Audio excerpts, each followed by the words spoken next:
Self blaming ആ ഈ self blaming ഞാൻ പറഞ്ഞ നേരത്തെ പോലെ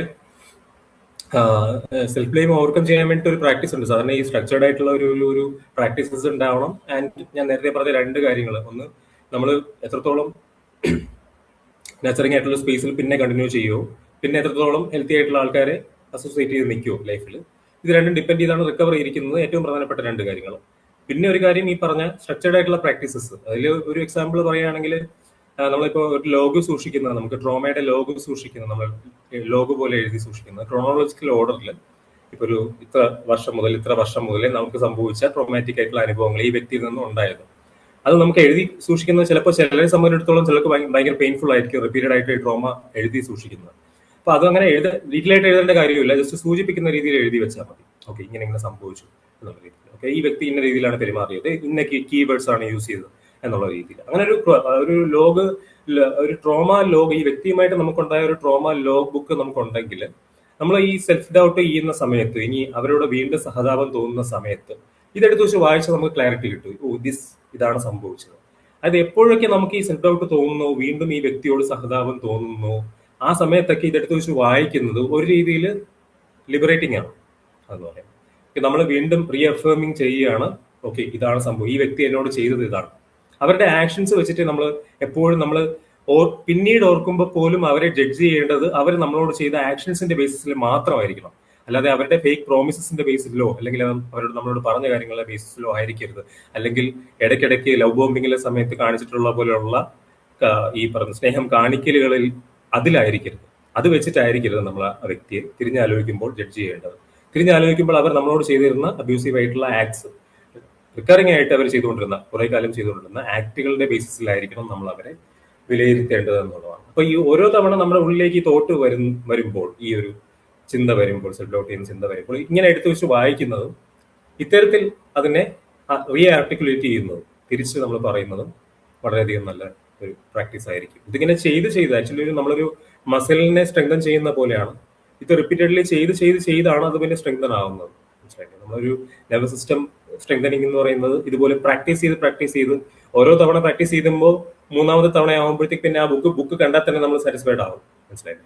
ആ ഒരു ലെവലിലേക്ക് വരും. ഇങ്ങനെയുള്ള പ്രാക്ടീസ്, ഇങ്ങനെ സൂപ്പർ സ്പെസിഫിക് ആയിട്ടുള്ള പ്രാക്ടീസസും പോലും വർക്ക് ചെയ്യുള്ളൂ ഇപ്പൊ നമ്മുടെ സാഹചര്യത്തിൽ. അതായത് ഒരു കാര്യത്തിൽ നമുക്ക് വേഗമായിട്ടുള്ള ഒരു കാര്യം ചെയ്തു, ഒരു കുറെ കാര്യങ്ങൾ നമ്മൾ എഴുതി വെച്ചു, എന്നിട്ട് ആക്ച്വലി അത് കൂടുതൽ വേദനയായിരിക്കും ഉണ്ടാക്കുന്നത്. ആക്ച്വലി നമ്മളിങ്ങനെ എഴുതി വെക്കുകയാണ്. കാരണം വീണ്ടും നമ്മളെ ട്രോമ വീണ്ടും നമ്മളിരുന്ന് വായിക്കണം, വീണ്ടും ഈ മുറിവ് ഓപ്പൺ ചെയ്യുന്ന പോലെ നമ്മൾ വീണ്ടും പഴയ കാര്യങ്ങൾ ഇങ്ങനെ ഓപ്പൺ ചെയ്ത് വായിക്കുന്ന പോലെ ആയിരിക്കും. അതുകൊണ്ട് വളരെ ഒരു സ്ട്രാറ്റജിക് ആയിരിക്കണം. നമ്മൾ ഒന്ന് സൂചിപ്പിക്കുന്ന രീതിയിൽ എഴുതി വെക്കുക.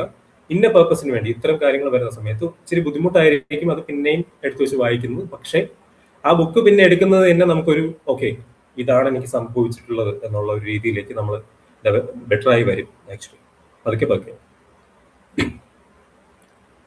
മനസ്സിലായി സാർ. അതുപോലെ തന്നെ ഒരു അബ്യൂസീവ് റിലേഷൻഷിപ്പിൽ നിന്ന് പുറത്തു വന്ന ശേഷം നമുക്ക് വീണ്ടും ആൾക്കാരെ ട്രസ്റ്റ് ചെയ്യാനും, ട്രസ്റ്റ് ഇഷ്യൂസ് ഉണ്ടാകും. അതുകൊണ്ട് തന്നെ പുതിയ റിലേഷൻഷിപ്സ് നമുക്ക് ബിൽഡ് ചെയ്യാനുമായിട്ടുള്ള ബുദ്ധിമുട്ടുകൾ ഉണ്ടാകും. അപ്പൊ ഒരു വിക്ടിം പുറത്തു വന്നു കഴിഞ്ഞാൽ എന്തൊക്കെ കാര്യങ്ങളാണ് ഈ രണ്ട് ഏരിയാസിൽ ശ്രദ്ധിക്കേണ്ടത് പുതിയ റിലേഷൻഷിപ്സ്, ഹെൽത്തി റിലേഷൻഷിപ്പ് ബിൽഡ് ചെയ്യാനായിട്ട്? അതെ, ഇത് ശരിക്കും പ്രായോഗികമായിട്ട് ഒരുപാട് ബുദ്ധിമുട്ട് നേരിടുന്നതിൽ ഏറ്റവും വലിയൊരു ബുദ്ധിമുട്ടുകൾ ഒന്നാണ് ഇപ്പൊ ഈ പറഞ്ഞ കാര്യം.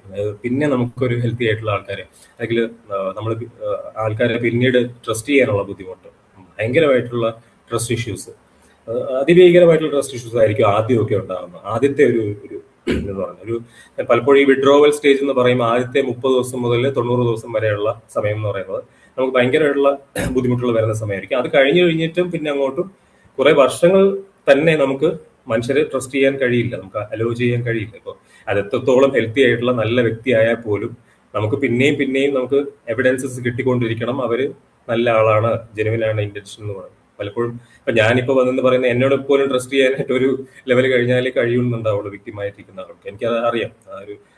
പക്ഷെ അത് വളരെ നാച്ചുറൽ ആയിട്ടുള്ള ഒരു കാര്യം തന്നെയാണ് നമ്മുടെ ഈ റിക്കവറി ജേണിയിൽ. കാരണം നമ്മളൊരു റീബൂട്ട് ആയിട്ട് പിന്നെയും നമ്മൾ റീസ്റ്റാർട്ട് ചെയ്യുന്ന ഒരു അവസ്ഥയാണ് ശരിക്കും പറഞ്ഞാൽ ഈ ഒരു കാര്യം എന്ന് പറയുന്നത്. നമ്മൾ നമ്മുടെ സിസ്റ്റം തന്നെ റീസ്റ്റാർട്ടായി വരുന്ന ഒരു സ്റ്റേജാണ്. അപ്പൊ ഈ ഒരു സ്റ്റേജിൽ നമ്മൾ ഡെഫിനറ്റ്ലി കോൺഷ്യസ് ആയിരിക്കും.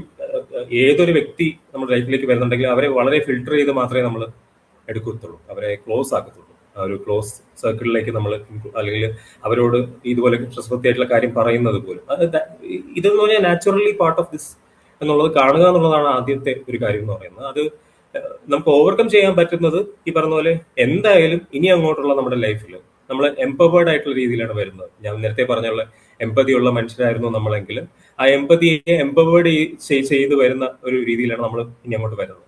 അങ്ങനെ വരുന്നത് നമ്മൾ എന്തായാലും ഇനി പോസിറ്റീവായിട്ടുള്ള ആൾക്കാരെ നമ്മുടെ ലൈഫിൽ നിർത്താൻ ആഗ്രഹിക്കുന്നുണ്ടാവും.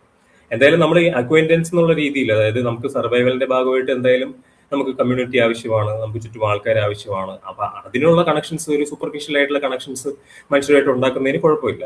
പക്ഷെ ഡീപ്പ് ആയിട്ടുള്ള കണക്ഷൻസ് ഉണ്ടാക്കുന്നത് ഇനി അങ്ങോട്ട് നമ്മൾ എപ്പോഴും ഹെൽത്തി ആയിട്ടുള്ള ആൾക്കാരോട് മാത്രമായിരിക്കണം എന്നുള്ളത് നമ്മളൊരു ഒരു പ്രാക്ടീസ് തന്നെ, ഒരു ദിനചര്യ പോലെ തന്നെ ആവേണ്ട ഒരു കാര്യമാണ്. അത് ശരിക്കും അത് വേണ്ട ഒരു കാര്യം തന്നെയാണ്. അപ്പൊ ഇനി അങ്ങോട്ടുള്ള ലൈഫിൽ നമ്മുടെ ഒരു എംപവേർഡ് എംപാത്ത് എന്നുള്ളത് നമ്മുടെ ഒരു ജേർണിയിൽ ഉള്ള ഒരു വലിയൊരു കാര്യം തന്നെയായിരിക്കും ഈ ഒരു കൈൻഡ് ഓഫ് ഫിൽട്ടറിംഗ് എന്ന് പറയുന്നത്. നമുക്ക് എന്തായാലും അങ്ങനെയുള്ള ആൾക്കാരെ ഒരു നെഗറ്റീവ് ട്രേറ്റ് ഉള്ള ഈ പലപ്പോഴും ഒന്നോ രണ്ടോ ട്രേറ്റ് ഉള്ളവരെ പോലും നമുക്ക് പിന്നെ ഇതാക്കാൻ പറ്റില്ല. റെഡ് ഫ്ലാഗ്സ് നമ്മൾ കണ്ടു കഴിഞ്ഞാൽ നമ്മൾ പിന്നെ ആ ഏരിയയിലേക്കേ പോകത്തില്ല. അതെന്ന് പറയുന്നത് നോർമലാണ്. അത് നോർമലാണെന്ന് പറയുകയാണ് ഞാനിപ്പോ ഈ സാഹചര്യത്തിൽ പറയാൻ ഉദ്ദേശിക്കുന്ന ഏറ്റവും ആദ്യത്തെ കാര്യം. കാരണം ഇതും നമ്മുടെ പ്രശ്നമാണോ എന്ന് വിചാരിച്ചിട്ട് നമ്മൾ വീണ്ടും നമ്മളെ സെൽഫ് ബ്ലെയിം ചെയ്യുന്ന ആ ഒരു രണ്ടും കൂടെ കണക്ട് ആവാനുള്ള സാധ്യതയുണ്ട് ഈ ഒരു കാര്യത്തിൽ. അപ്പൊ ഇത് നോർമലാണ്, ഇറ്റ്സ് കംപ്ലീറ്റ്ലി നോർമൽ. ഞാനിപ്പോ എന്റെ കാര്യത്തിൽ പറയുകയാണെങ്കിൽ ഞാൻ കുറച്ച് ഇൻട്രോവേർട്ടഡ് ആയിട്ടുള്ള ഒരു പേഴ്സൺ ആണ്. എന്റെ ഐഡന്റിറ്റി തന്നെ ഇൻട്രോവേർട്ടഡ് ആണ്. അപ്പൊ എനിക്ക് കുറച്ചുകൂടെ എളുപ്പമാണ്. ഞാൻ അല്ലെങ്കിൽ തന്നെ കുറച്ച് ആൾക്കാരുമായിട്ടാണ് കണക്റ്റഡ് ആവുന്നത്. അതായത് അങ്ങനെ അല്ലായിരുന്നു. അപ്പൊ ഇൻട്രോവേർട്ടഡ് ആണെങ്കിൽ നമ്മൾ കണക്റ്റഡ് ആവാതില്ലായിരിക്കുന്നത്, നമുക്കൊരു നല്ല സർക്കിളൊക്കെ ഉണ്ടായിരിക്കും. പക്ഷെ ഈ അബ്യൂസിന് ശേഷം കുറെ കൂടെ ഉൾവലിഞ്ഞു പോകുന്ന രീതിയിലേക്കായിട്ടുണ്ട്. നമുക്ക് ആരെയും ട്രസ്റ്റ് ചെയ്യാൻ പറ്റാത്തൊരവസ്ഥ. നമുക്ക് ഈവൻ നമ്മുടെ പാരന്റ്സിന്റെ അടുത്ത് പോലും, അതായത് പാരന്റ്സ്, ഞാൻ ഇവിടെ പറയുന്ന എന്റെ പാരന്റ്സ് എന്ന് പറയുന്നത്, എനിക്ക് എന്റെ മദർ ഞാൻ പറഞ്ഞല്ലോ സപ്പോർട്ടീവായിട്ട് നിന്ന ഒരാളാണ്. പറഞ്ഞാൽ ഫാദറിന്റെ അടുത്തൊന്നും അങ്ങനെ ഒരു നാർസിസ്റ്റിക് ആയിട്ടുള്ള ഒരു ഫാദർ അല്ലായിരുന്നു. അവരോട് പോലും എനിക്ക് റിലേഷൻഷിപ്പ് വെക്കാൻ ബുദ്ധിമുട്ടായിരുന്നു. ഞാൻ അവരോട് മാറി താമസിച്ചു. ഞാൻ ആക്ച്വലി മാറി വീടെടുത്ത് താമസിച്ചു ഈ ഒരു കാര്യത്തിന് ശേഷം. കാരണം ഞാൻ അങ്ങനെ തന്നെ ഞാൻ സ്വയം ചെയ്തു എന്നുള്ള ഒരു ഹൈപ്പർ ഇൻഡിപെൻഡൻസ് എന്നുള്ളത്, എനിക്ക് ആ പ്രിവിലേജ് ഉള്ളതുകൊണ്ടാണ് ഞാൻ ചെയ്തത് കേട്ടോ. എനിക്കൊരു ആൺകുട്ടി എന്നുള്ള ഒരു പ്രിവിലേജ് ഉണ്ട്, എനിക്ക് അങ്ങനെ ഒരു ഫ്രീഡം ഉണ്ട്. ഇവൻ ഫിനാൻഷ്യൽ ലിമിറ്റേഷൻ ഒക്കെ ഉണ്ടെങ്കിലും ഞാൻ തന്നെ തീരുമാനിച്ചു അങ്ങനെ ഒരു കാര്യം എടുക്കാം, ഒറ്റയ്ക്ക് അങ്ങ് തന്നെ എല്ലാം മാനേജ് ചെയ്തുകൊണ്ട് വരാമെന്നുള്ള രീതിയിൽ. അത് എല്ലാം ഈ ഹൈപ്പർ ഇൻഡിപെൻഡൻസിന്റെ ഭാഗം തന്നെയായിരുന്നു. ഈ ഒരു ഡാമേജിന്റെ ഒക്കെ തന്നെ റിയാക്ഷൻ ആയിട്ട് ഉണ്ടാകുന്ന ഒരു കാര്യമാണ്. നമുക്ക് പിന്നെ എല്ലാ കാര്യങ്ങളും നമ്മൾ തന്നെ ഏറ്റെടുത്ത് ചെയ്യുന്ന ഒരു രീതി ഉണ്ടാവും. നമ്മൾ ഒരാളെ ഇൻവോൾവ് ചെയ്യിക്കില്ല, നമ്മൾ ഇതിന്റെ പുറത്താണ് എന്നുള്ളൊരു മനസ്സിലാക്കലുണ്ട്. പലപ്പോഴും ഈ മനസ്സിലാക്കലുകളാണ് ഏറ്റവും ഇമ്പോർട്ടന്റ്. ഇപ്പൊ ഈ ഒരു കാര്യം പറഞ്ഞ പോലെ തന്നെ നമ്മൾ ഇങ്ങോട്ട് ലൈഫിൽ ഇനി നമ്മൾ ചേർത്ത് വെക്കേണ്ട ആൾക്കാർ ഇത്തരത്തിൽ മനസ്സിലാക്കുന്നവരായിരിക്കണം. നമ്മൾ പറയുന്നത് ചിലപ്പോൾ അവർക്ക് ഈ സൈക്കോളജിക്കൽ ടേംസ് അറിഞ്ഞുകൂടായിരിക്കാം, ചിലപ്പോൾ ഈ സൈക്കോളജിക്കൽ ആയിട്ടുള്ള ഈ ഒരു ടെർമിനോളജി ഒന്നും അവർക്ക് അറിയില്ലായിരിക്കാം. പക്ഷേ നമ്മൾ പറയുമ്പോൾ നമ്മുടെ ഒരു ബുദ്ധിമുട്ടാണെന്ന് മനസ്സിലാക്കാൻ കഴിയുന്ന വ്യക്തികളുണ്ടല്ലോ, ആ വ്യക്തികൾ തന്നെയാണ് ജെന്യുവൻ ആയിട്ടുള്ള വ്യക്തികൾ. അത് കൺസിസ്റ്റന്റ് ആയിട്ട് അങ്ങനെ തന്നെ കാണിക്കുന്ന ആൾക്കാർ, അവർ തന്നെയാണ് നമ്മൾ ഇനി അങ്ങോട്ട് ലൈഫിലും നമ്മുടെ പാർട്ട് ആക്കേണ്ടത്. കാരണം താങ്ക്ഫുള്ളി നമുക്കിപ്പോ ഇൻസ്റ്റാഗ്രാം പോലെ അല്ലെങ്കിൽ ഈ പറയുന്ന യൂട്യൂബ് പോലെ സോഷ്യൽ മീഡിയ ഉണ്ട്. നമുക്ക് കുറേയൊക്കെ ദൂരെ ഇരിക്കുന്നവരാണെങ്കിൽ ഇങ്ങനെയുള്ള ആൾക്കാരിലേക്ക് നമ്മൾ കാണുന്നുണ്ട്. ഇങ്ങനെയുള്ള ആൾക്കാർ അപ്പൊ കൂടുതൽ എന്തായാലും നമ്മൾ കണ്ടു കഴിഞ്ഞാൽ അതുപോലെ ആവണമെന്നില്ല. കൂടുതൽ അറിഞ്ഞാൽ മാത്രമേ അവരങ്ങനെയുള്ള ആളാണോ, അവരുടെ പ്രവൃത്തികളൊക്കെ നോക്കിയാൽ മാത്രമേ അറിയാൻ പറ്റുള്ളൂ. പക്ഷെ ഒരു ഗുണമുള്ളതെന്ന് വെച്ച് കഴിഞ്ഞാൽ ഇപ്പൊ ഞാനിപ്പോ കൺസിസ്റ്റന്റ് ആയിട്ട് അങ്ങനെ ചെയ്യുന്ന ഒരാളാണോ നോക്കണമെങ്കിൽ ഞാൻ എന്റെ പബ്ലിക് ആയിട്ടുള്ള ഒരു പേജാണ്.